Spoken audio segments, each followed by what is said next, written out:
मंडळी फक्त असंच नाहीये की बायकोला चंद्र तारे तोडून आणून दिले की ती खुश होती, किंवा सोनं नाणं मागाच्या साड्या घेऊन दिल्या म्हणजे ती खुश होती. तिचे छोटे छोटे काम बी ऐकले ना तर तरी बी ती खुश होती, जास्त खुश होती. हा. ती म्हणे मला एवढ्या आंब्याच्या चिऱ्या घाला म्हणे.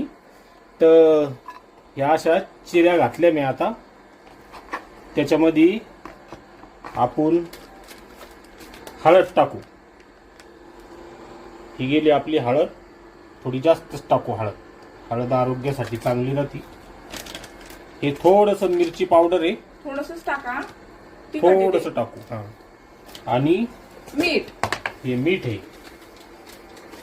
हे मीठ टाकून दिलं थोडस. आणि याला झाकण लावून घेतलं.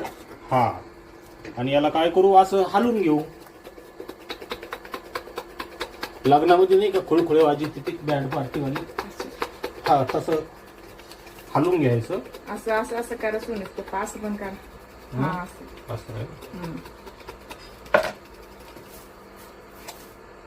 हे पहा, आपल्या चिऱ्या तयार झाल्या. आणि माझं पण सगळ्यात मोठं काम वाचलं. आता मी पटकन पोळ्या केले काय मी जेवायला बसू. सोनू बापू मला अशीच मदत करते. थँक्यू. एक नंबर लागतंय.